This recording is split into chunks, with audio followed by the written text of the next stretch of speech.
All right. It's great to have them back this Sunday, yes? Woo! Welcome home, you guys. Thank you. So grateful. Hello, beloveds. Oh, cool. There are more people here now. Don't you love that? Wow. Well, it's a great day to be alive. I'm so happy that you're all here, and we're continuing on our adventure for July, which is looking at the seed of awakening of relationships. Now, today, our focus is on affection in relationships. Now, what do you think of when you think of affection in relationships? Yeah, it's touchy-feely, yes? You think of hugging and cuddling and public displays of affection that you're like, no, don't do that in public. No, I don't know. Gestures, handshaking, and whatnot, right? Well, let's leave it at that. So, affection can be expressed through playfulness, romantic gestures, kind words, and thoughtful actions, like hugs and cuddling, words of affection that show that we are really committed to one another and available for each other, right? And so expanding this out to expressing affection with those we are in a non-romantic relationship with, think about how the community was before COVID, how we were in all of our communities before COVID, right? And we were a hugging culture, yes? Yeah, hugs, just hugs given freely without a second thought. And then COVID appeared, and we opted for elbow bumps, air high fives, fist bumps, even foot taps. Remember that? There were some videos about people doing foot taps. I loved that because we didn't just abandon affection, because we know that we still need that, right? As humans, we need this connection. And so we found a way. We found a way to make it work. And we knew it wasn't the same, but we were actually joyful. There was like a giddy feeling about the elbow bumps and the foot taps. You could create a whole dance for yourself. So the point of that is, it is our nature to love. It is our nature to be in relationship with each other, and to practice affection is one way that we show this kind of love for one another. So we found a way to do it safely, which was so beautiful. Hello, beautiful. It is so wonderful. And if you think about even the virtual platforms that we started to use Zoom, and even within this technology, there's a little thing called reactions. And so when you're in a Zoom meeting with friends, you can actually show nonverbal affection with a heart.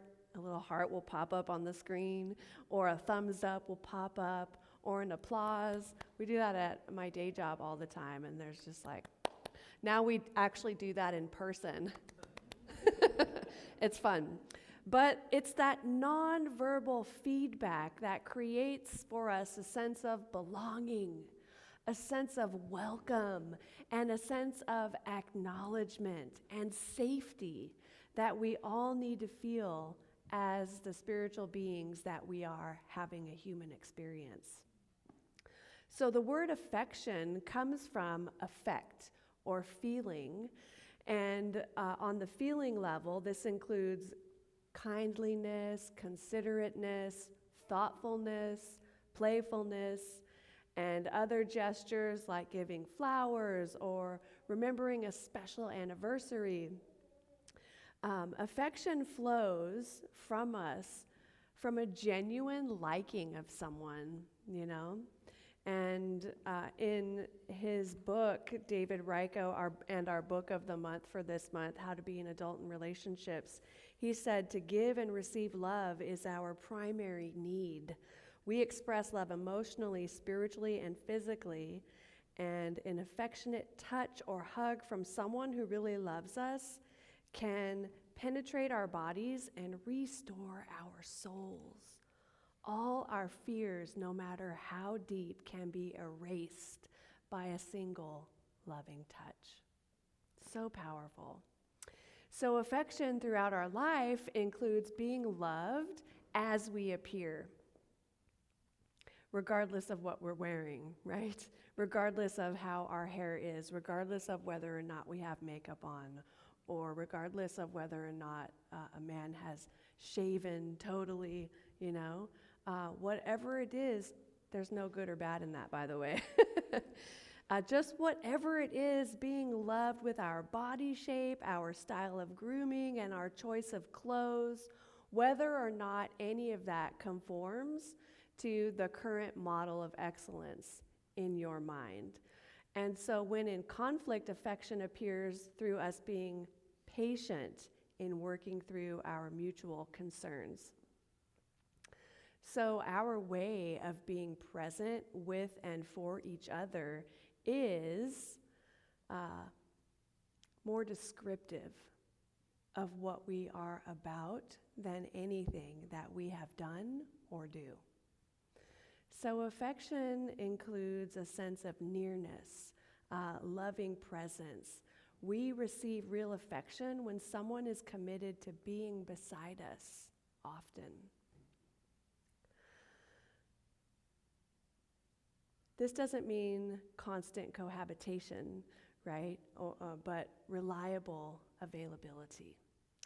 It's reliable availability of the ones we love, and it is the opposite of abandoning and distancing. So mindfulness is our path to loving presence, and mindful contact is unconditional in granting those 5 A's.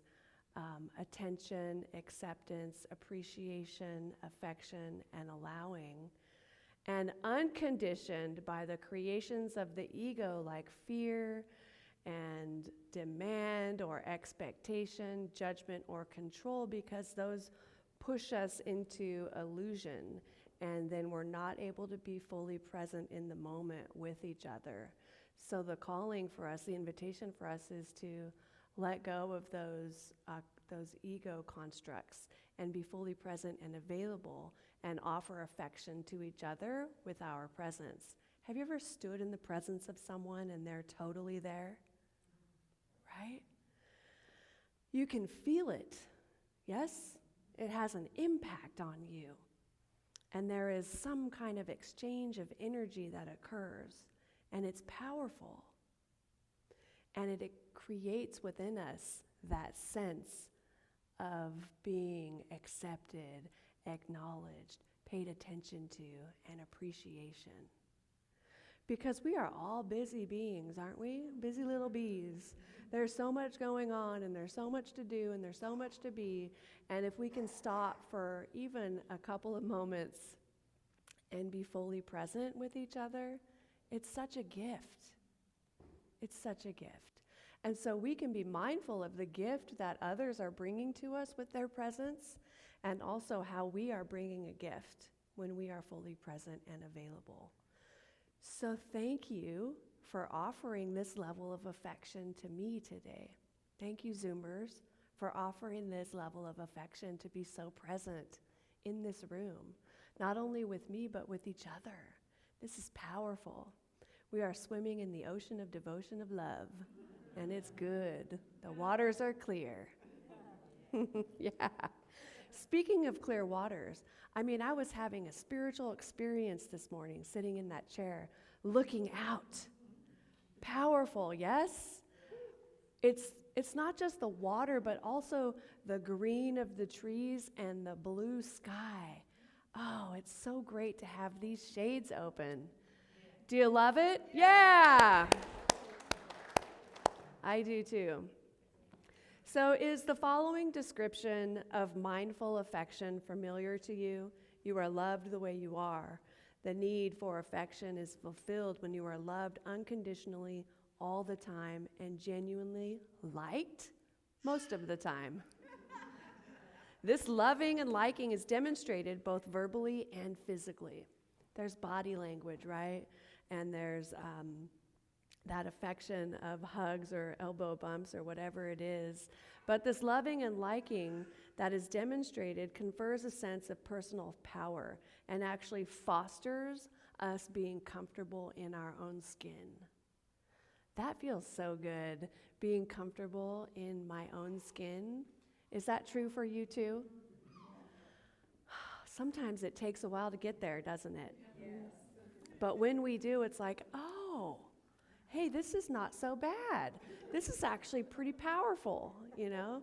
And I think that we get to that place when we realize we are spiritual beings having a human experience, and we are so connected to the divine that we know that that is what is living and being us, right? I live and move and have my being as spirit, spirit as Elizabeth, spirit as Susan, spirit as Tom. When we really get that, like with every fiber of our being, the ego constructs lose their power. They just are meaningless and empty because spirit is powerful. Have you noticed? Spirit is so powerful, mighty, and magnificent, and it is very trustworthy. And so there we go. So compassion is also a form of affection. Compassion is love's response to pain. So someone is acknowledging our pain in a caring way. When that occurs, that's compassion. Now, that has a soothing quality, doesn't it? That compassion, it soothes us. Even though we're feeling this pain and we're telling ourselves things, somebody having compassion for us is so soothing. It's also a sure sign to us that we are loved, and we feel that love. And the compassion that we receive throughout life is an equivalence of the parental nurturing that we received when we were little youngins. It goes all the way back, right? It's so amazing. So I really want to talk about affectionate awareness. So many years ago, I was studying with someone named AWSC, and he was a Zen Buddhist teacher, and he was Advaita Vedanta, and I would go on these silent retreats with him and attend the satsangs, and at the same time, I was studying to become a licensed practitioner, a licensed spiritual practitioner. And so I was learning all this stuff in school for becoming a practitioner, and then going to see this person, AWSC, and he would say, forget everything you know. And so I was learning, and then I was dumping, and I was learning, and I was dumping it. And I'm like, this is so weird, you know? But I went with it. Spirit was guiding me there, so I went with it. But I attended a silent retreat, and at these silent retreats, you have a daily schedule, which is really like this. Wake up, eat, meditate, take a break, meditate, eat lunch, meditate, break, meditate, break, meditate, break, dinner, right? And then there's an evening satsang where the person facilitating would share the Dharma, right? And so AWSC was sharing the Dharma, and you can go up and speak. You have to raise your hand, and you get called on. And so I went up, and I was asking him about something, I think probably something silly, you know.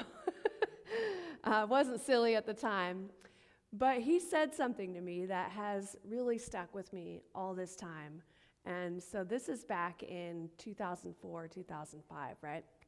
It's been a while.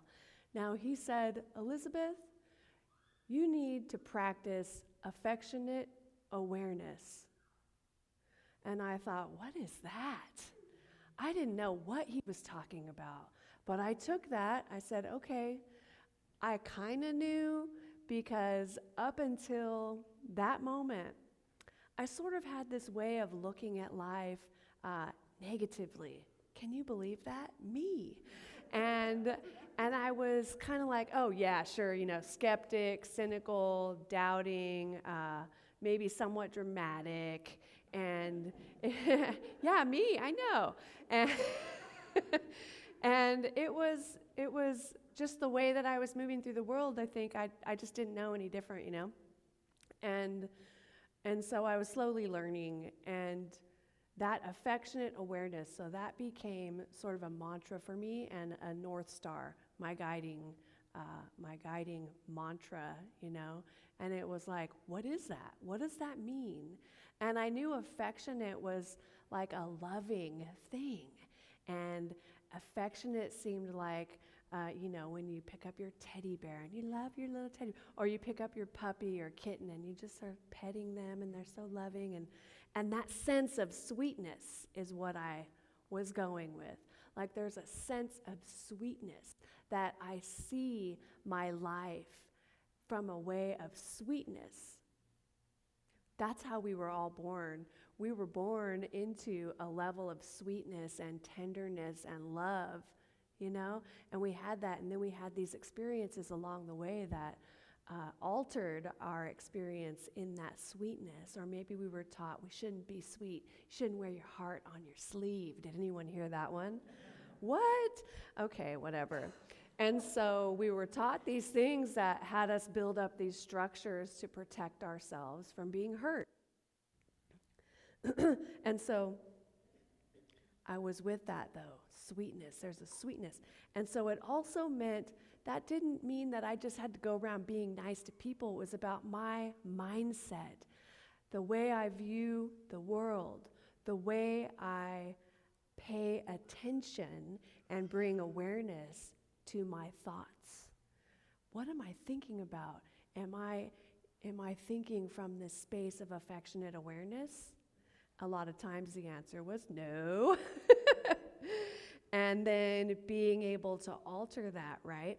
So affectionate is showing, indicating, or characterized by affection or love, fondly tender, having great affection or love for, warm-hearted, loving, caring, and friendly. And then awareness is having knowledge or consciousness, being conscious of one's own existence, sensations, thoughts, surroundings, etc. Synonyms of awareness are perception and attention. And so to have an affectionate awareness is to view the world from a place of tenderness, loving kindness, and compassion. And that includes myself. To view myself from that space. So to have this affectionate awareness is powerful and truly understanding that you are my other me. And having that tenderness and that love for others. So when we fully grasp that, we have an experience of love as we move through the world. So in my thoughts, if I get upset, having the self-awareness to shift my mental perspective to viewing the world with affectionate awareness heals me, and it heals those around me. So for me to be affectionately aware means to remain in such close contact with spirit that my perception allows me to see and experience this human experience from the most tender place of my being, from pure love. That's what it means for me. Now let's be real. Things happen that can pull us out of this beautiful state. And they trigger those many fundamental mindsets of ego that interrupt our ability to be here now. They actually distort reality. Isn't that a trip? They totally distort reality. And then we're off to the circus, right? And then I imagine, we're running wild on this great hamster wheel of suffering because we've given in to those 5 mindsets of ego that aren't empowering to us. And we're feeding it on an endless cycle. Meanwhile, love is passing you by. Meanwhile, prosperity is passing you by. Meanwhile, bliss is passing us by. Meanwhile, wisdom, harmony, and order are passing us by because we're on this hamster wheel and we are using this energy to feed the mindsets of ego rather than feeding the mindset of creativity, we've got all of this powerful energy within us that we can use to create a life that we love for ourselves. And by creating a life we love for ourselves, that's not selfish. When you're happy, the world is happy. When you're happy, your loved ones are happy and your communities are happy. When we are living at our fullest and most vibrant, amazing, magnificent self, we're shining and people are drawn to us. Yes? Yes, you're nodding your head. Thank you. And so Ernest Holmes would say, you've got to loose your consciousness. I always wondered what that meant too. And I discovered it meant to loose my mental grip on the suffering that I keep creating on a moment-to-moment basis. Loose the grip, right? Just loose it. And loose it means loose it in your own mind. It's a mental thing. Loose the grasp that you have on the thing that is keeping you from becoming who you came here to be. Whatever that is. Affectionate awareness. So we loosen that grip, and if you imagine, a tight jar that you can't open. Has anybody had that experience? You pull out that little rubber thing, you run it under hot water, you hit the bottom, right? We do that with our thoughts. This person is this way, and that's the way that they are. But we're really projecting our own belief about something that happened in our previous experience. That's really not the way that they are. If we would loosen the jar, loosen the grip on that thought, and be present and available to what is, something magnificent will happen. And one of the magnificent things could be that that person that you're thinking that about will either disappear from your life, or you will actually see them for who they really are. But if they leave, someone else will come in. Yeah. So loose your mental grip on the suffering that you keep recreating in your own mind. Now, we do this with our thoughts and our beliefs, and we are called to consider what it would be like to loosen that mental grasp on thoughts and beliefs that don't serve us and our highest potential, and turn to love instead. Allowing it to lead the way, allowing that love to lead the way for us. It's challenging at first, right? Because the hamster wheel of suffering is what we know. Therefore, we find it comforting in a weird way. We find it comforting though. I'm just going to get on my hamster wheel and go. Look at me go. Woo! And boy, we can really go, can't we? It's what we know. It's not bad, it's just what we know. So what we're called to do, instead of getting on that hamster wheel, is to get comfortable with the invisible presence that is here with you right now and always. To be so comfortable with this great mystery that the hamster wheel is not appealing to you anymore. That wheel of suffering. You are so focused on the divine, your invisible friend, the unseen guest that is with you everywhere that you go, that you begin to develop and cultivate this relationship with it, which includes trust and belief, faith and conviction. Oh, and it is so good. It's so good. So in courting this divine presence, something wonderful happens. That truth of trust and faith and belief and conviction become comfortable. That becomes the known. And so now that is what we know. And we are comfortable, and this invisible presence is actually a comforting presence in our lives. How powerful is that? So I loosen the mental grip on thoughts and ideas that do not serve the radiant, magnificent spiritual being that I came here to be. So repeat after me. I loosen my mental grip.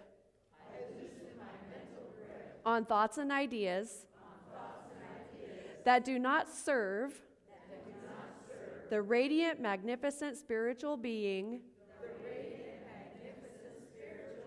I came here to be. I see the finished kingdom through which I walk. Life is magnificent. Blessed be. Glory. Hallelujah. Amen. She may be viewing us on Zoom. So shout out to you, Tony. Glory. So we cultivate affectionate awareness by courting the divine. We cultivate affectionate awareness by nurturing our relationship with Spirit. We do this in our prayer, in our meditation, in our spiritual education, in our sacred service, and in our conscious giving.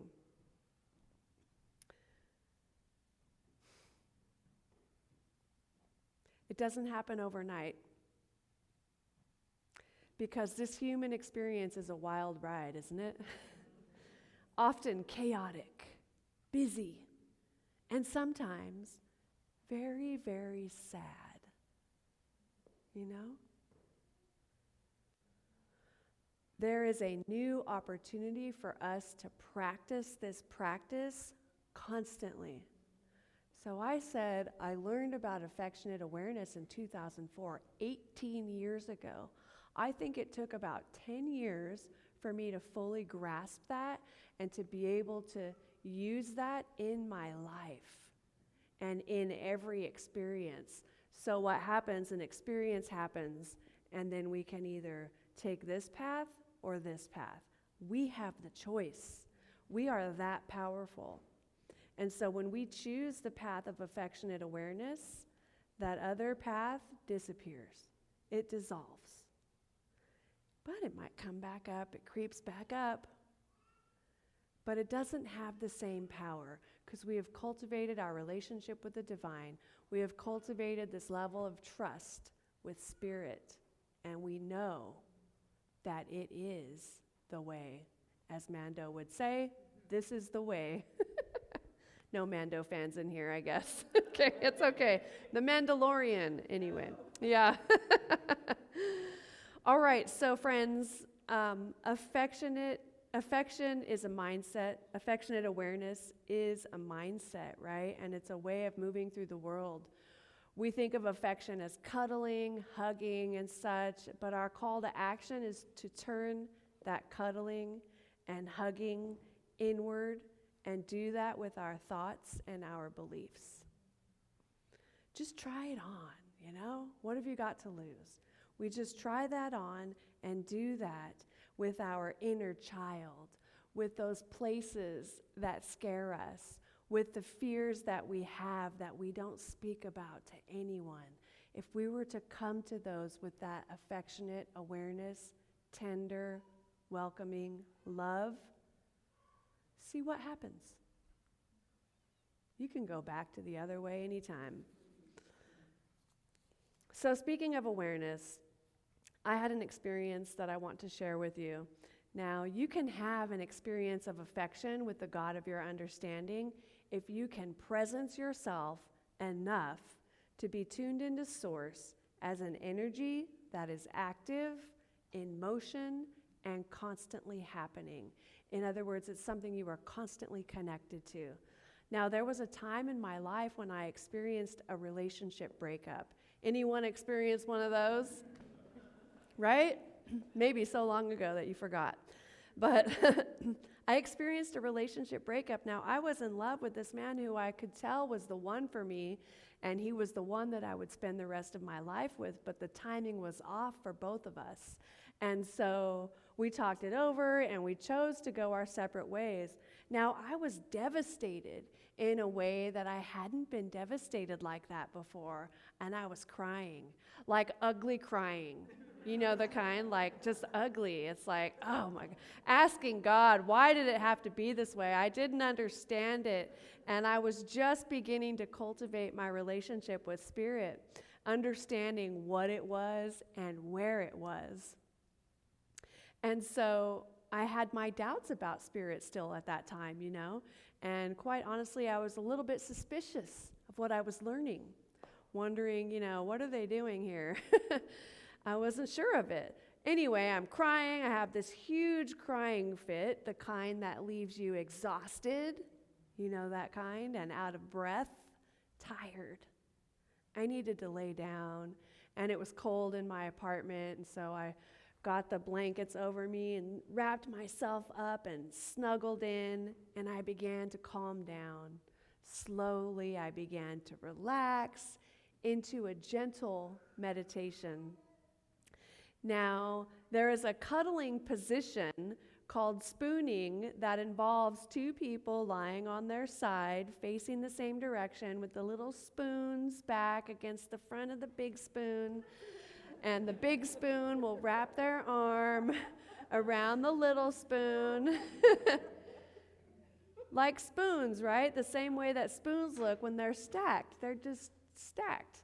And so, gently relaxing, I said out loud, God, if you're real, then why don't you spoon me? Half joking, and at the same time desperate to feel God's love. So I slipped back into my meditation. I laid there in my bed in that fetal position, waiting.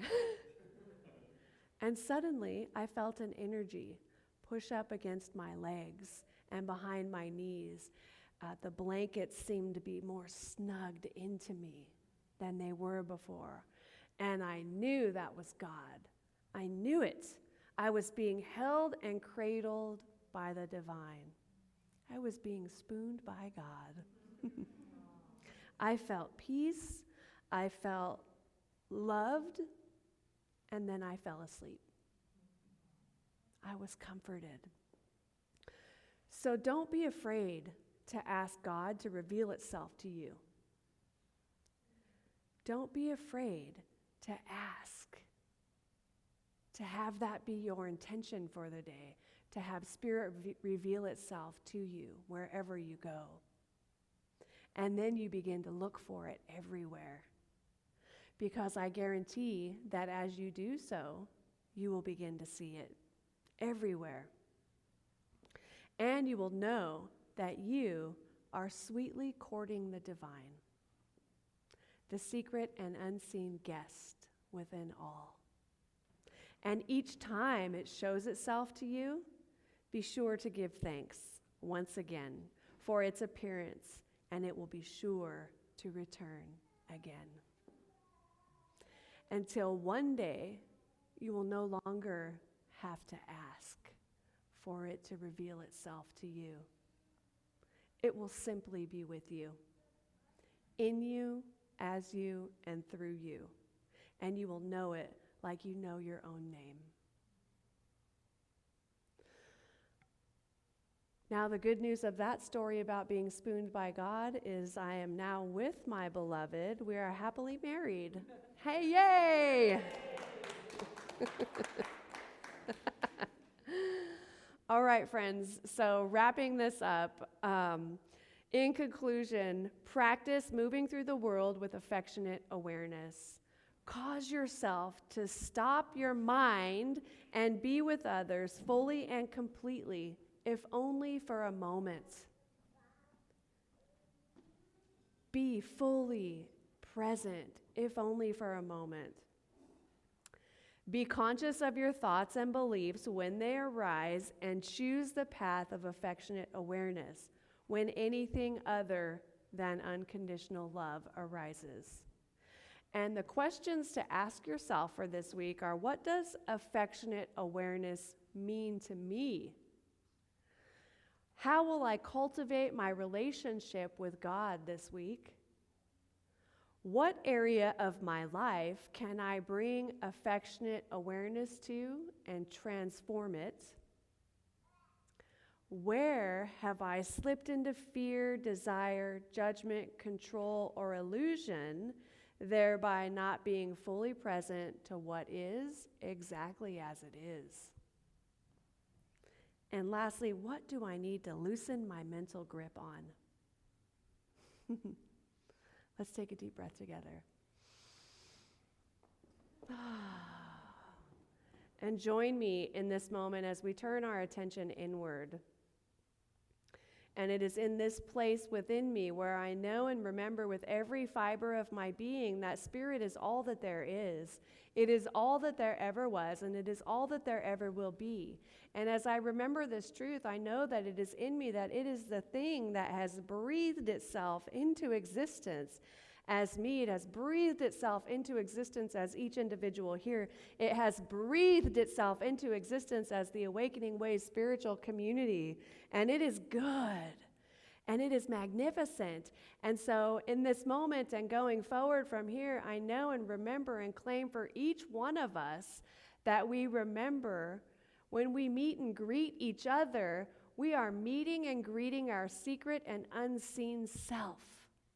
And that is the self within all selves, none greater or lesser in whole or worth. And we can maintain that each individual is as eternal and vast as the space that spans beyond the myriad universes, because that is the infinite nature of reality, and it is here right now. We are tuned in and tapped in, connected, always. Even when we think we're not.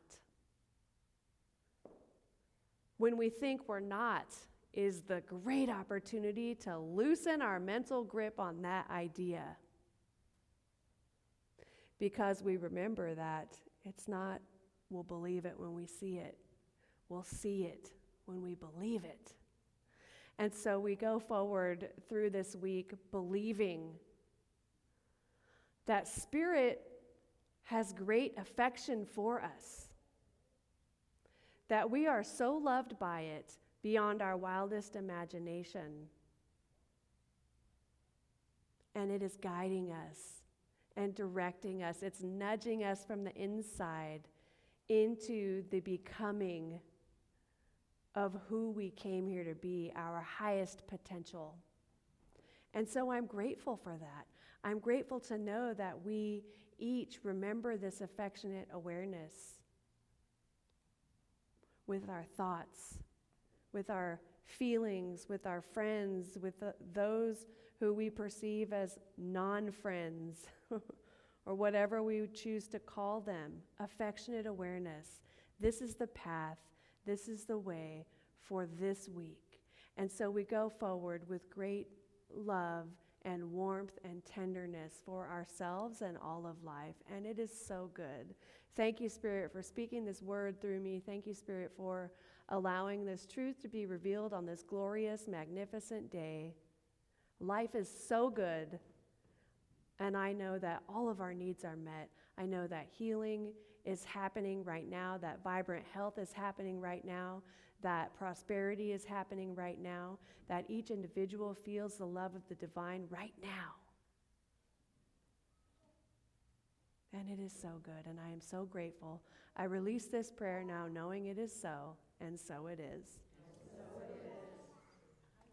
And so it is.